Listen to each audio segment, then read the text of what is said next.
Hey guys, how's it going? Hope you're doing well. My name is Crown, and today I'm going to read you some very interesting stories that I hope that you're gonna love. And now, without further ado, let's go!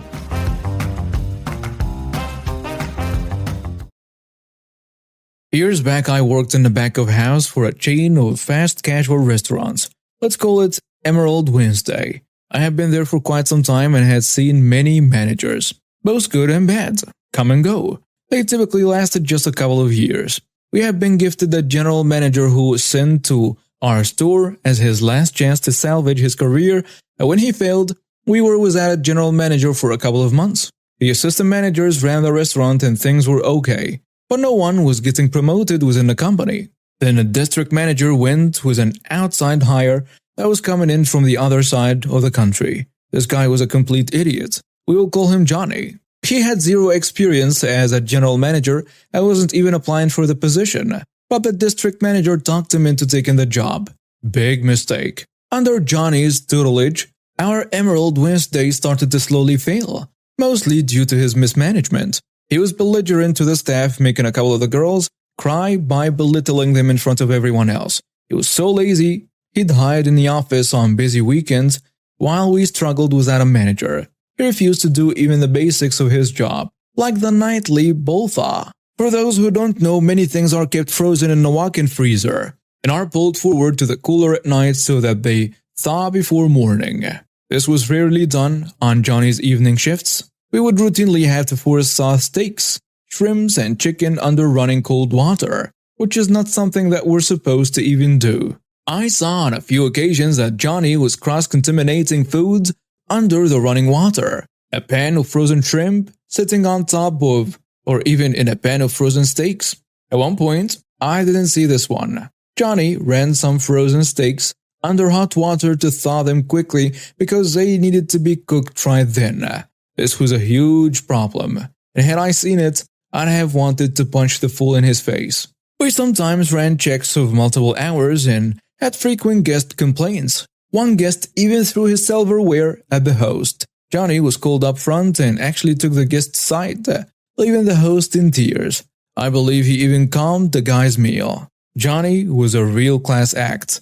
I made it my mission to do something about him.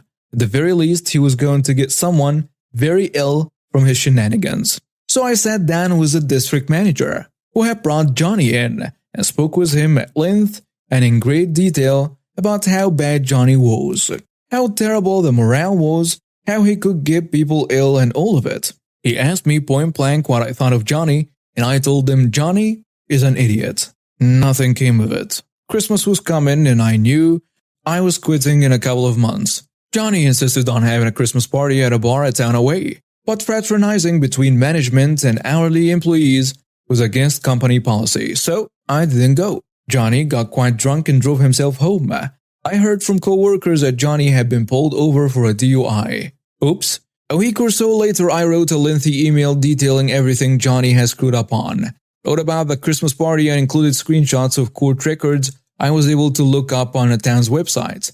I set up a burner email account and messaged everyone I could find in the Emerald Wednesday hierarchy. When I went back to work a couple days later, we had a shiny new general manager, and no one knew what I had done. I am not proud of this, but he was making lives miserable, the restaurant was failing, and I was certain that he was a public health risk. Screw you, Johnny. So I posted this in pity, revenge, but it was apparently too extreme to be there. What my friend does goes way above and beyond the original offense, so it's pro-revenge, done in a really pity way. Follows all the rules, so now to the story. I live in a desert part of the US, and during a few months in the summer, it's consistently over 110 degrees. 43.3 for my Europe bros. I was borrowing my friend's car for a quick drive, cause mine was at the shop. He asked me to park it in the shade, but I could not find a shady spot, so I couldn't. So when he went to use his car, it was burning hot inside. He went to me and asked why I did not park it in the shade, and I told him I could not find any. He told me I would regret it, and I thought he was joking. He then offered to pick up my car from the shop. I said yes, because I thought he was going to just park it in the sun for a one-time revenge.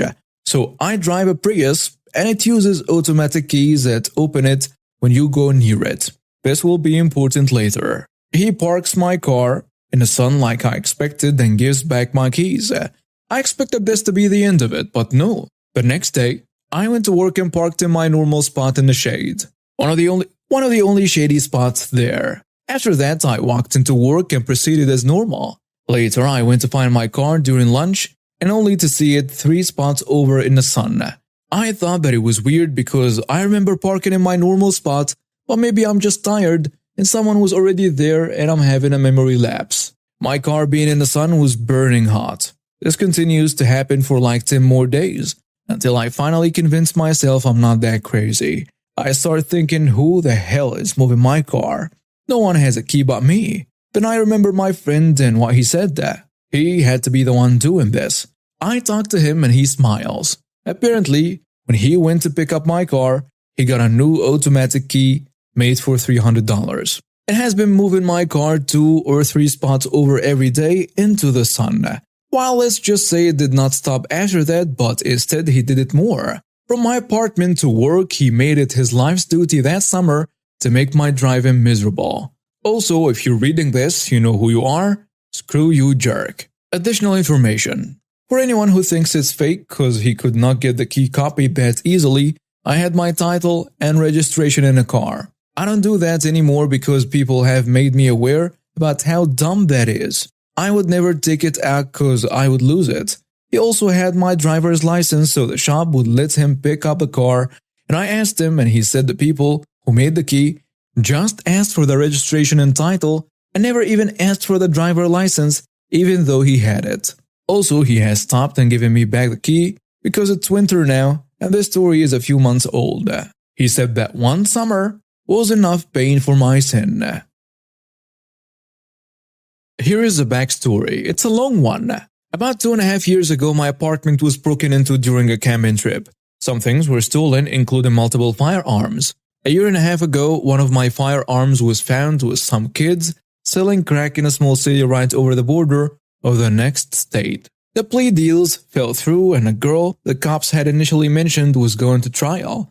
I receive a letter in the mail telling me of the court date and location, but it's explicitly not a summons. Whatever, I want my gun back sooner than later, so I go. Both the prosecutor and the assistant prosecutor are out sick. One was COVID. They made us hang around for a while for no reason, and eventually I just left.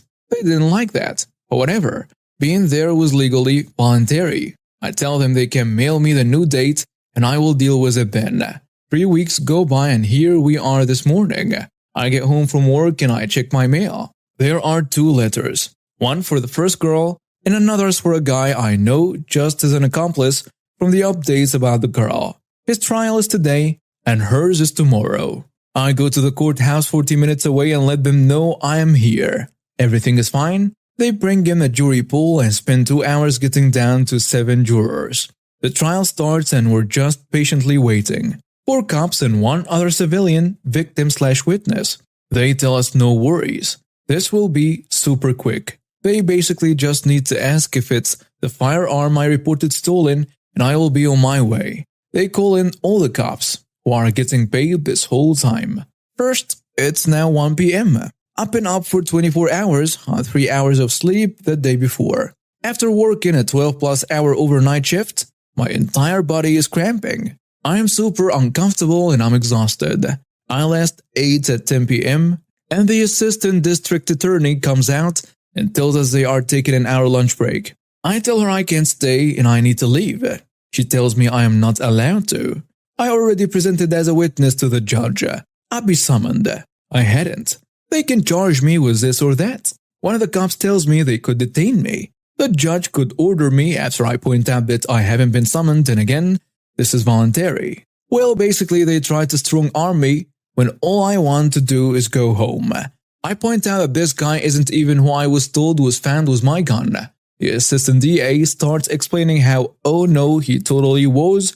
I don't know who you heard that from. My local PD mentioned the girl by name originally, giving me all these details about the case. Then re-emphasizing that I must stay or I will be charged with a crime.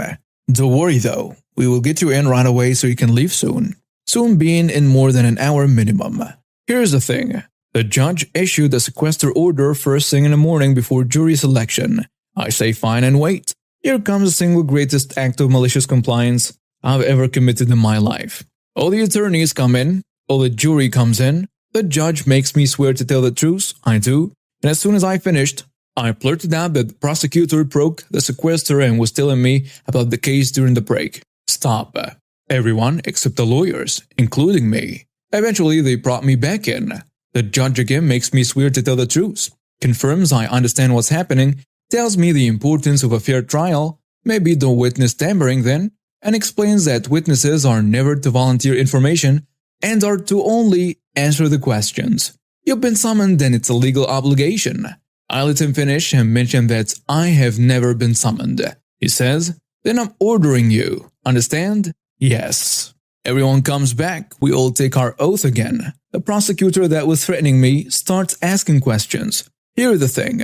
I swore to tell the truth. I never agreed to tell it in a way that makes her life easier. She asks me some basic questions, name, age, what I do for work, and so on. Then she gets into the actual questions. Do I own weapons? Did I report any stolen around this date? Did I own one of this model? Did I report this model stolen and so on? Is this your gun? It certainly looks like it. Did the ex-police contact you when it was recovered? No. Who did? My police department. My local police department. Did they give you any details regarding how it was recovered? They said it was allegedly used in a crime by ex-girl. Defense objects, and the judge strikes that from testimony. By now the DA is realizing that she's giving me too much leeway and starts asking for yes or no answers. Eventually asks if I'd recognize the serial number if I saw it. I tell her no, and that roughly sums up my questions from her. Then, it's the defendant's turn, and it goes exactly as you would expect by now. I answered truthfully, but in favorable wording. You said it looks like your gun, but you can't confirm? I'd need to compare the serial number against the police report or the gun shop, which still has it on record. Do you know who stole your firearm? No. Do you recognize Z? No. She asked a few more plausible deniability questions, and then I was free to go. I can't wait to be back tomorrow for the girl's trial. I'll probably be much less malicious, but I know the DA will be nervous when she sees me. Court is officially over, so the sequester order is no longer in effect. Good times, and don't worry, if I botched her case in this regard, that kid had more than enough charges. He should have taken the plea deal. I'm 25 male, currently the only child of my dad, 43, and my mom, 42, as they had me when they were teenagers. They grew up in a small town that very few people get out of, and my mom, who was a quintessential popular girl, and my dad the smart guy that should have gotten out. As you can imagine, becoming parents at 17 was not easy for them, but I truly believe they did the best they could. However, their relationship was always challenging. My mom was happy to stay in her hometown, but my dad had always hoped for more. We never really became a normal nuclear family. Dad never married my mom, they lived apart, and I never had siblings, all of which is an especially sore point for my mother. He's still an amazing father, and I always felt he was there for me. Even though some nights I knew he was dog-tired, he would still patiently teach me physics. He provided for my mom and I, doing backbreaking work to now owning his own construction company. Dude paid for my college in full. He told me that any college I could get into, he would sponsor my ambitions. A couple of years ago, my dad met Annie, 33 female, who used to be my mentor during my college internship, now job. My mom has not been handling any of this well, and she accused my father of trying to replace her with a new stepmom for me, despite that I was almost 20 at the time when Dad and Annie met. When Dad and Annie got engaged and married, Mom accused Annie of stealing her life. When they moved out of state to their dream home, Mom accused Annie of being a gold digger. Last month, I found out that Dad and Annie are 4 months pregnant with a girl. Mom found out last week and has been inconsolable. I'm really trying to be empathetic, but her reaction has been so out of proportion. Accusing Annie of stealing my inheritance. I've listened to her for the last 4 years, playing armchair therapist for her issues with Dad.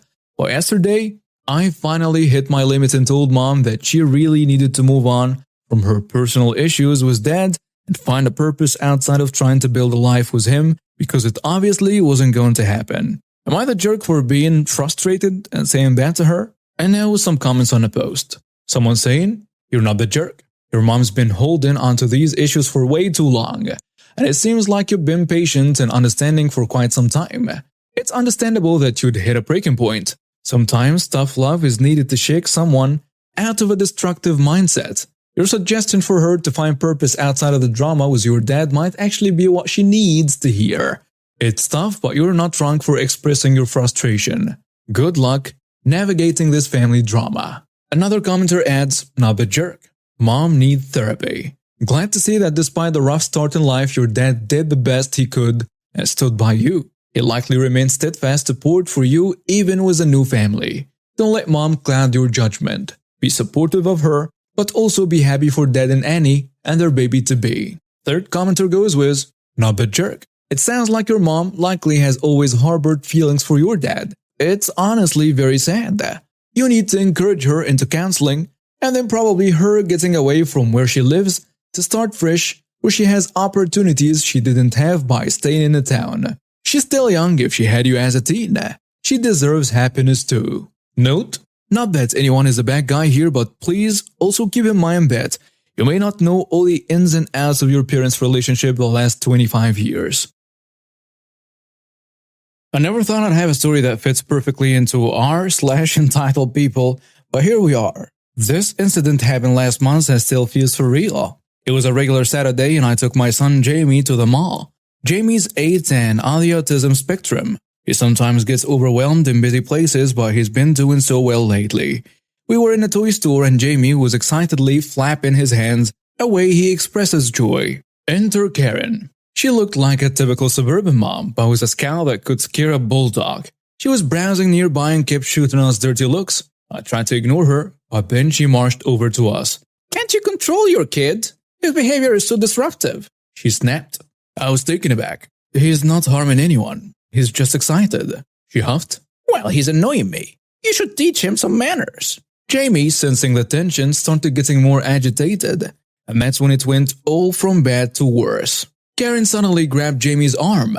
"Stop that ridiculous flapping." Jamie, terrified, tried to pull away, and then unbelievably, Karen slapped him.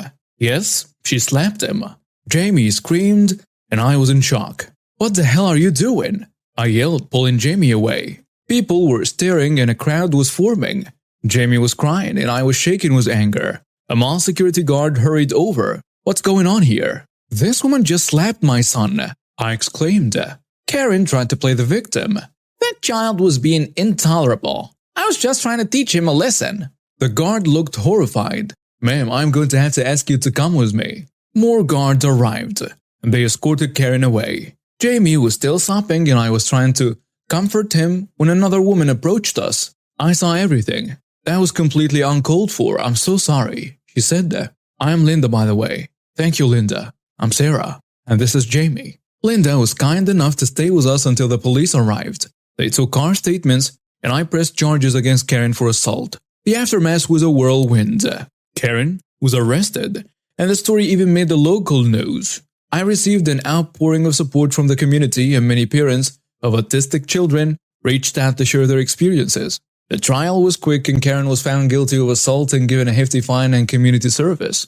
Through all this, Jamie showed incredible resilience. He's back to his joyful self, flapping away to his heart's content. As for me, I've become more involved in advocacy for autistic children. No parent or child should ever go through